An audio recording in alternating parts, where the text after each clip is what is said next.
Project বানিয়ে নিলাম। প্রজেক্টের নাম হচ্ছে নিউ। যেখানটায় আমরা কাজ করব, সেই কাজের মধ্যে আমাদের রোভার সাথে থাকছে, আমার সাথে আশিস আছে। সে এখন কিছু পয়েন্ট নেবে। তো আমরা অনেক সময় কনফিউশনে থাকি যে আমার পয়েন্টটা কোন জায়গা থেকে নেওয়া হয়েছে, বা কোন জায়গায় নিয়েছি, কোন কর্নারে নিয়েছি, বা কী ছিল সেখানটায়। কোড দিই, কোডের সাথে সাথে আমরা এখানটায় ছবি সহ অ্যাটাচ করতে পারি। আমরা এখন সার্ভে করব এই এরিয়াটায়। এরিয়া সার্ভে করার সময় প্রত্যেকটা পয়েন্টে আমরা ছবি সহ নেব, এবং সেই ছবিগুলোকে আমরা পরে কি করে এক্সপোর্ট করতে হয় সেটাও দেখে নেব।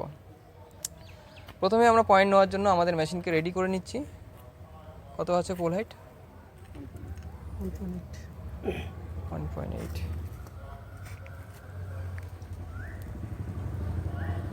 চেকিং কর। ব্যাস। এবার এখানটায় আমরা কোনো কোড ইউজ করছি না, আমাদের কোড অপশানে আমরা কোনো কোড ইউজ করবো না। আশিস নাও, আমরা 1 সেকেন্ডের পয়েন্ট নেব। একটা পয়েন্ট নিচ্ছি, পয়েন্টটা উঠলো। তার সাথে আমরা কি করব, এখানটায় আমার ফটো অ্যাড করার কোনো অপশন নেই। আমরা কি করব, এখানটায় এলিমেন্টস থেকে করতে পারি। আমরা সেটিংসে গিয়ে একটা নতুন অপশন অ্যাক্টিভ করছি, সেটা হচ্ছে কনফার্ম বিফোর সেভিং। আমি সেভ করার আগে আমাকে কনফার্মেশন দিতে হবে। তাহলে প্রথম পয়েন্টে যেমন কোনো অপশন দিল না, নেক্সট পয়েন্টটা আমরা এবার দেখব। আশিস চলে আসো এখানটায়। একটা গেটের পাশে আমরা এবার পয়েন্ট নিচ্ছি। আশিকুল নিয়ারেস্টায় আমরা এই গেটের পাশে একটা পয়েন্ট নেব, কিন্তু এখানেও আমি পয়েন্ট তুলছি, সিঙ্গেল একটা পয়েন্ট। এই ক্ষেত্রে দেখুন আমাকে একটা উইন্ডো দিয়ে দিয়েছে যে আমি নর্থিং ইস্টিং কী আসলো, কোড কী দেবো না দেবো সব কিছু অপশন দিয়েছে। মাল্টিমিডিয়ায় যাব, গিয়ে আমরা এখান থেকে একটা ক্যামেরা থেকে একটা ফটো সিলেক্ট করব, মানে ফটো তুলব। বা এখানে আমরা আগে দেখে নিব সেটিংসে গিয়ে যে আমি যে ফটোটায় সেভ করব সেই তার মধ্যে কী কী জিনিস আসবে। বিএলএইচ মানে ডিগ্রি মিনিট সেকেন্ডে আসবে, নাকি নর্থিং ইস্টিং জেড ভ্যালু আসবে, পয়েন্টের নাম তো অবশ্যই আসবে, টাইমটা আসবে, ডেট অ্যান্ড টাইম। আমি বিএলএসটা অফ করে দিলাম, নর্থিং ইস্টিং জেড ভ্যালুটা অন করলাম, কনফার্ম করছি। করে নিয়ে এখানে ক্যামেরা অপশন আছে, ক্যামেরা অপশনে চাপ দেবো। দেখুন এখানে পুরো ছবিটা চলে এসছে ওর। আমরা একটা ফটো ক্লিক করে নেব যে হ্যাঁ 2 নম্বর পয়েন্ট যেটা আমাদের হয়ে গেছে, ওকে করব। এখানটা দেখুন ফটোতে নাম চলে আসছে এই জায়গাতে 2.00 জেপি। এবার সেভ করব, নিচে সেভ অপশন আছে, সেভ করে নেব। নেক্সট পয়েন্ট ধরো, দুটো পয়েন্ট হয়ে গেল। তৃতীয় পয়েন্টে আবার আমরা ক্যাচ করব, এটাও গেট আছে। অনেক সময় হয় গেট অনেকগুলো চলে আসে, আমরা এখানটা মাল্টিমিডিয়া করে নিচ্ছি।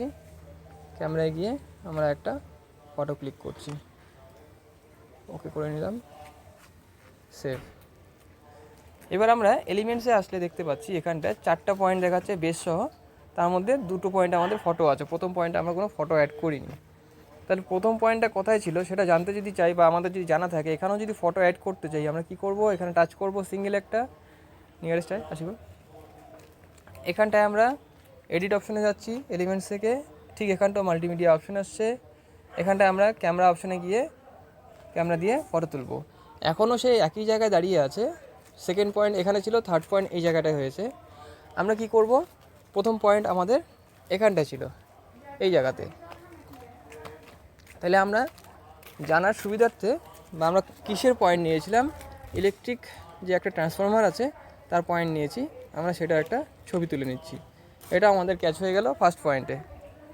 এবার আমরা ইমেজে চাপ দিলে পরেই দেখতে পাবো ইমেজটার সেই পয়েন্টের উপর নর্থিং ইস্টিং ভ্যালু কী ছিল সেটা পুট হয়ে গেছে, এবং সেটাই থাকবে। আমরা যদি আরও এডিট করতে চাই, এখানটা মডিফাই করতে চাই, আরও নতুন কিছু এখানে অ্যাড করতে চাই, পেইন্ট করতে চাই, আমি এখানটায় কালার করতে পারি যে আমার এটা পয়েন্ট ছিল। এরকম বিভিন্ন অপশন আছে আপনাদের কাছে, আপনারা সেটাও করতে পারবেন।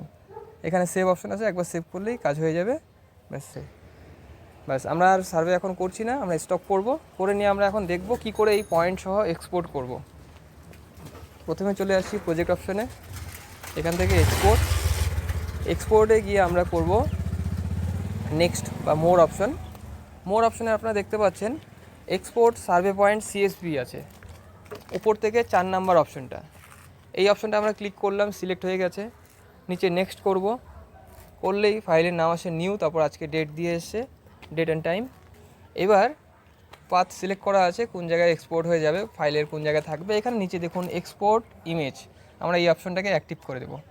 চাপ দিলাম, ফাইলের নামটা একবার চেঞ্জ করে নিচ্ছি।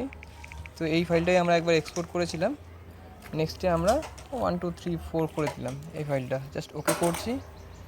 করার পর আমার কাছে শেয়ার অপশান আসছে। আমার এই শেয়ার অপশান থেকেই আমি একটা যে কোনো মাধ্যম দিয়ে পাঠিয়ে দিচ্ছি, কুইক শেয়ারের মাধ্যমে পাঠাচ্ছি। একটা জিপ ফাইল ট্রান্সফার হচ্ছে, কারণ এতে আপনার ফাইল থাকছে, সিএসভি নাম্বারগুলো তো থাকছেই, সাথে আপনার কী যাচ্ছে যে আপনার ফটোগুলো সেগুলো যাচ্ছে। তাই আমরা এখন একটা যে কাউকে রিসিভ করাবো, এই রিসিভ করে নিতে এটা এক্সপোর্ট করার পরে কম্পিউটারে গিয়ে দেখছি যে আমার কী কী এসেছে জিনিসগুলো, সেগুলো আমরা এবার কম্পিউটারে গিয়ে দেখে নেব।